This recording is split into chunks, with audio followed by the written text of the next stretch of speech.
वैसे तो क्रिकेट में आपने कई खिलाड़ियों को सेलिब्रेशन करते देखा होगा। जब कोई खिलाड़ी सेंचुरी बनाता है या विकेट लेता है तब सभी अलग अलग अंदाज में जश्न मनाते हैं।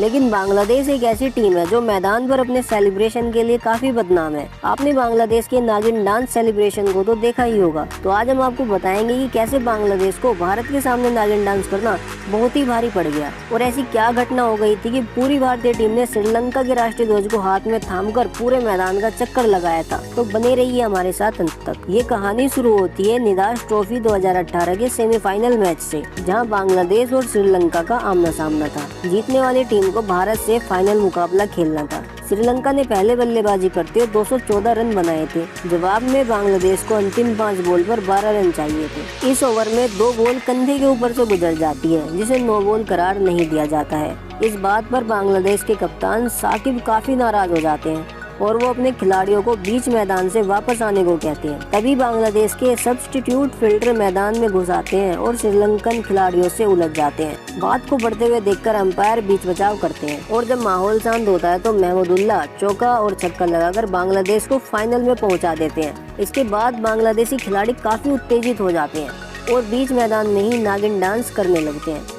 साकिब अल हसन तो अपना शर्ट निकालकर मैदान में ही दौड़ने लगते हैं और बांग्लादेश के कुछ प्लेयर्स तो श्रीलंका के प्लेयर्स से उलझ भी जाते हैं। इस तरह से श्रीलंकन खिलाड़ियों के साथ व्यवहार करना कहीं से भी सही नहीं था। लेकिन इन नागिनों को ये नहीं पता था कि सफेरा हाथ में बीन लिए फाइनल में इंतजार कर रहा है, जो इन नागिनों की बीन बजा देगा। तारीख 18 मार्च 2018। यही वो दिन था जब श्रीलंका के प्रेमदासा स्टेडियम में भारत बांग्लादेश के साथ साथ श्रीलंका के सबसे ज्यादा दर्शक मौजूद थे। वजह साफ थी, श्रीलंकन फैंस भारत को जीतते देखना चाहते थे क्योंकि बांग्लादेश ने उन्हें काफी अपमानित किया था। विराट कोहली उपलब्ध नहीं थे, इसलिए भारतीय कप्तान रोहित शर्मा ने टॉस जीतकर पहले गेंदबाजी करने का फैसला किया। बांग्लादेश की पारी की शुरुआत करने तमीम इकबाल और लिट्टन दास आए। 27 रनों के अंदर ही बांग्लादेश ने अपने दोनों ओपनर का विकेट गंवा दिया। तमीम 15 रन बनाकर चहल का शिकार बने तो वहीं लिट्टन दास का काम वॉशिंगटन सुंदर ने 11 के निजी स्कोर पर तमाम कर दिया। यूजी चहल ने 10वें ओवर तक सौम्य सरकार और मुशफिकुर रहीम को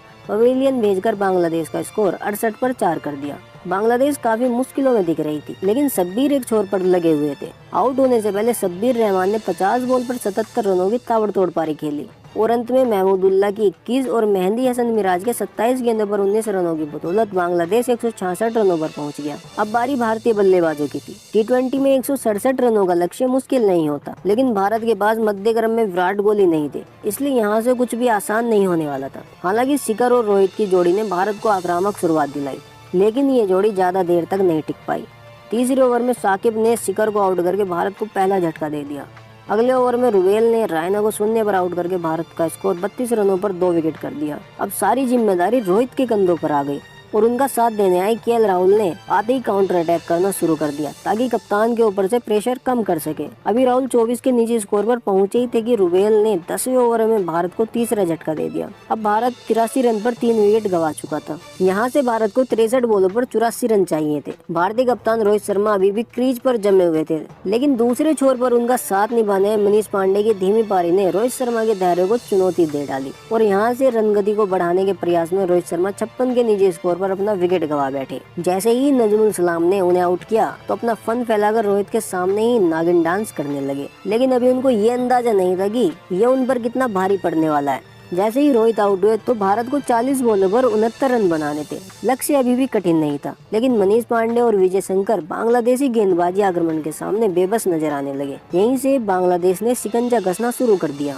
भारत को अंतिम 18 बॉलों पर जीत के लिए 34 रन चाहिए थे और 18 ओवर लेकर आए मुस्तफिजुर रहमान। स्ट्राइक पर थे दिनेश कार्तिक से पहले बल्लेबाजी करने आए विजय शंकर। उस मैच को विजय शंकर अपने जीवन में कभी भूल ही नहीं पाएंगे, क्योंकि उस दिन उनके बल्ले से मानो गेंद ने दुश्मनी कर ली थी और देखते ही देखते विजय शंकर मुस्तफिजुर की 5 गेंदें बीट कर गए। 133 के स्कोर पर भारत ने अपना 5वां विकेट मनीष पांडे के रूप में उसी ओवर में गंवा दिया। अब भारत यहां से मुश्किलों में फंस चुका था। भारत को जीत के लिए 12 गेंदों पर 34 रन चाहिए थे। मैच बांग्लादेश की झोली में जा चुका था। भारत और श्रीलंका के समर्थक मायूस हो चुके थे, तो वहीं बांग्लादेश अपने फन को फैलाए तैयार खड़ी थी। 7वें विकेट के रूप में भारत की ओर से बल्लेबाजी करने आए दिनेश कार्तिक। बांग्लादेश की जीत के बीच अब भी दिनेश कार्तिक खड़े थे। साकिब ने 19वें ओवर के लिए अपने सबसे किफायती गेंदबाज रुबेल को बुलाया। रुबेल ने इस मैच में 3 ओवर में 13 रन देकर 2 विकेट हासिल किए थे। साकिब 19वें ओवर में ही मैच को खत्म कर देना चाहते थे, इसलिए अपने सबसे प्रमुख गेंदबाज को गेंद सौंप दी। जैसे ही पहली गेंद रुबेल ने यॉर्कर डालने की कोशिश की,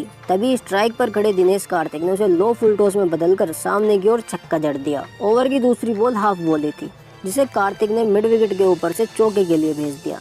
इससे पहले बांग्लादेश कुछ समझ पाती, कार्तिक ने तीसरी बॉल को भी फ्लिक करके लेग साइड पर छक्का जड़ दिया। कार्तिक इस मैच में बहुत ही गुस्से में थे, क्योंकि रोहित ने उन्हें काफी देर बाद बैटिंग के लिए भेजा था। लेकिन कार्तिक के इन शॉट्स के बाद स्टेडियम में मायूस बैठे फैंस में विश्वास बढ़ गया कि यहाँ से मैच जीता जा सकता है। तो वहीं बांग्लादेश के डगआउट में हलचल मच चुकी थी। चौथी गेंद कार्तिक से डॉट हो गई, जबकि 5वीं बॉल पर 2 रन हासिल कर लिए। ओवर की लास्ट बॉल पर सबको लगा कि कार्तिक सिंगल लेकर स्ट्राइक अपने पास रखना चाहते हैं, तो इसलिए थर्ड मैन को सर्कल के अंदर रखा। लेकिन कार्तिक ने बड़ी ही चालाकी से रैम शॉट के जरिए इस बॉल पर भी चौका जड़ दिया। अब तक किफायती रहे रुबेल की इस ओवर में कार्तिक ने 22 रन कूट दिए।